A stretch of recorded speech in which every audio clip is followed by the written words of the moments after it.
Pour des problèmes logistiques, le débrief a lieu 24 heures après. Match nul entre le Paris Saint-Germain et le Havre. 3 buts partout, ça m'a rappelé le match de Clermont avant le match contre le Barça. Mais quoi qu'il en soit, même si on fait match nul contre le 16e du classement, et je vais pas vous cacher, j'aurais aimé qu'on leur mette 8 ou 9-0, vu que le président du Havre avait très mal parlé sur nous. Mais bon, ça n'a pas été le cas. Ça a été une équipe remaniée, mais quand même une équipe compétitive. Je suis désolé de le dire.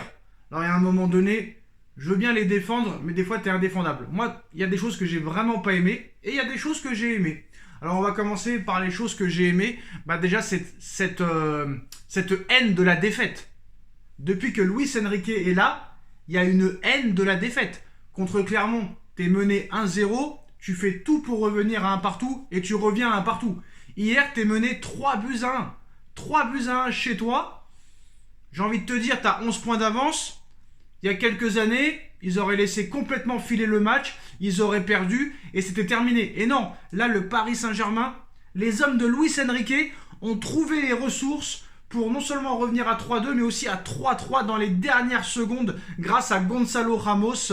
Son entrée a été décisive. Le mec, il rentre 2 minutes plus tard. Passe décisive pour Achraf Hakimi et à la 95e minute de jeu, Gonzalo Ramos, excusez-moi, c'est l'émotion. Gonzalo Ramos qui permet au Paris Saint-Germain de revenir à 3-3. Et honnêtement, Gonzalo Ramos en 2024, c'est du très très lourd. Je crois que Gonzalo Ramos en 2024, c'est le meilleur buteur du Paris Saint-Germain. Est-ce que Gonzalo Ramos doit être titulaire mercredi contre le Borussia Dortmund? En tout cas, pour moi, c'est devenu plus qu'un joker. Franchement, Gonzalo, à chaque fois qu'il joue, il marque. À chaque fois qu'il rentre, il marque. Et c'est ce qu'on attend d'un attaquant.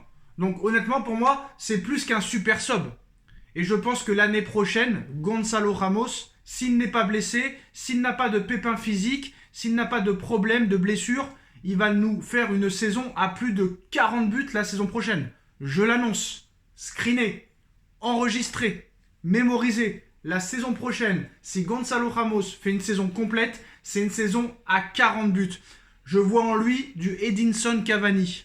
Honnêtement, j'ai pas peur de le dire. En tout cas, Gonzalo Ramos, dans son comportement irréprochable, son attitude exceptionnelle et son efficacité, ça finit par payer. Contrairement à Randal Kolo Muani. Kolo Muani inexistant, fantomatique, transparent. Je me demande, je serais curieux de savoir, si quelqu'un le sait, qu'il me dise en commentaire combien de ballons Randal Kolo Muani a touché hier. Je ne sais même pas s'il a touché 10 ballons. C'est une catastrophe. C'est une catastrophe. Honnêtement, là, c'est un échec. Pour le coup, c'est un échec et moi, je n'y crois pas. Même pour la saison prochaine, je n'y crois pas. Gonzalo Ramos est 10 fois supérieur à lui. Gonzalo Ramos fait beaucoup d'appels de balles. Gonzalo Ramos va beaucoup en profondeur. Chose que ne fait pas Randal Kolo Muani. Et franchement, ça a été le casse du siècle. 90 millions d'euros pour ce mec-là, alors que tu aurais pu l'avoir gratuitement à l'été 2022 au FC Nantes. Là, c'est vraiment une erreur de casting, encore plus grave que ce qu'on pensait. Et on voit que le Paris Saint-Germain n'est pas encore guéri. On se rappelle que quand Mbappé prolonge, il pose avec le maillot 2025, alors qu'en réalité, il n'a prolongé qu'en 2024. Et hier, ils ont refait la même erreur en annonçant la prolongation de Warren Zaïre-Emery jusqu'en 2029, alors qu'en réalité, il a prolongé seulement jusqu'en 2028. Bref, ils ne sont pas encore complètement guéris, il y a du progrès, mais il va falloir encore quelques années pour que ce club et ses dirigeants soient une réelle institution. Parce qu'il y a encore beaucoup d'erreurs qui ont été faites. Quoi qu'il en soit, le Paris Saint-Germain est toujours premier du championnat. Le Paris Saint-Germain a gagné le trophée des champions, le Paris Saint-Germain est en finale de Coupe de France et le Paris Saint-Germain disputera les demi-finales de Ligue des Champions mercredi.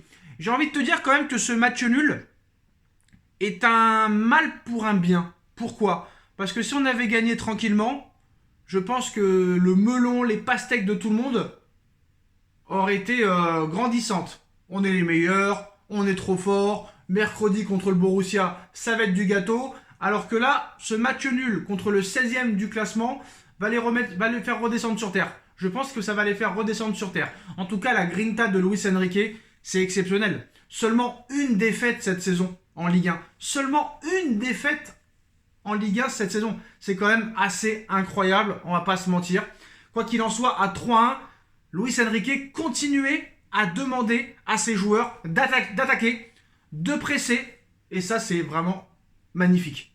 Voilà, j'ai envie de te dire, c'est magnifique. Je suis énervé du match nul. Je suis très énervé qu'on ait concédé 3 buts contre le Havre, parce que c'est ça le problème.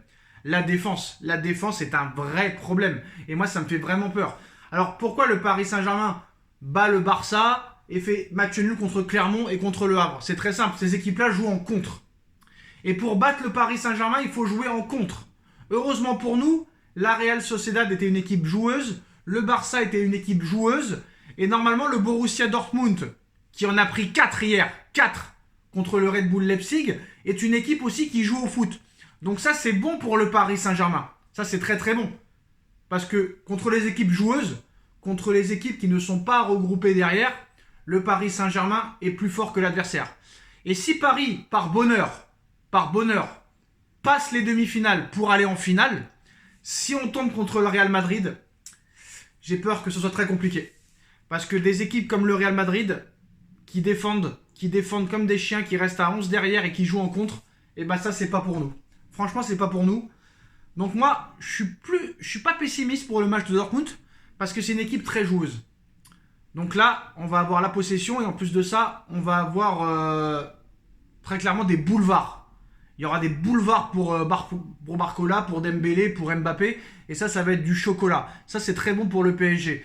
Mais contre des équipes très regroupées derrière, c'est très compliqué pour nous, et il va falloir que Luis Enrique trouve la solution. Bon, pour l'instant, l'objectif, c'est ces demi-finales de Ligue des Champions. Je pense que le PSG quand même reste favori, mais la défense est un vrai problème. La défense est le maillon faible. Beraldo, c'est catastrophique. Voilà, j'ai pas peur de le dire. Danilo, je t'aime énormément. T'es un soldat, mais ça y est, honnêtement, t'as plus le niveau. T'as plus le niveau pour jouer au Paris Saint-Germain. Contre Clermont, c'était catastrophique. Contre Le Havre, c'était encore plus catastrophique. Donc je pense que ce n'est plus possible. Skriniar n'a pas le niveau. Marquinhos, quoi qu'il en soit, c'est très limité. Et le problème, c'est que le PSG prend trop de buts. Ce n'est pas concevable, ce n'est pas acceptable de prendre 3 buts à domicile contre le 16e du classement. Ce n'est pas normal, ce n'est pas concevable, ce n'est pas acceptable. C'est une honte pour moi. Mais heureusement, on a un coach qui ne lâche rien et qui a la haine de la défaite. Maintenant, le problème Ugarte, pourquoi Ugarte a disparu de la circulation? Est-ce qu'un jour, un journaliste va lui poser la question pourquoi Ugarte n'existe plus? Je ne sais pas. En tout cas, le Paris Saint-Germain concède le match nul face au Havre, 3 buts partout, mais je reste tout de même confiant pour le match contre Dortmund mercredi soir. Dortmund est une équipe joueuse, on a pu le voir contre le Red Bull Leipzig. Qui dit équipe joueuse contre nous? Tarif, c'est 4 buts. Alors je n'ai aucun doute sur le fait que le Paris Saint-Germain peut marquer des buts à tout moment, parce que le tarif en ce moment, c'est 4 buts minimum. Hier, c'était que 3, mais normalement, c'est 4. Donc, je n'ai aucune crainte. Mais le problème, c'est que l'intensité que va mettre le Borussia, il faudra répondre à l'intensité. Si le PSG répond à l'intensité, je pense que Paris est supérieur sur les 2 matchs. Mais il va falloir répondre à l'intensité, il va falloir continuer à presser, à attaquer, mais surtout la défense. Il faut travailler la défense, ça c'est un énorme chantier et c'est une énorme peur pour moi. Mais je reste quand même confiant pour le match. On oublie ce match contre le Havre et maintenant on passe au match de mercredi soir où il faudra être irréprochable, sérieux, discipliné, efficace, tueur. C'est la clé du match. C'est la clé du match et peut-être que Gonzalo Ramos sera la clé de cette fin de saison. Dites-moi en commentaire ce que vous en pensez et on se retrouve très vite pour une nouvelle vidéo. Tchuss.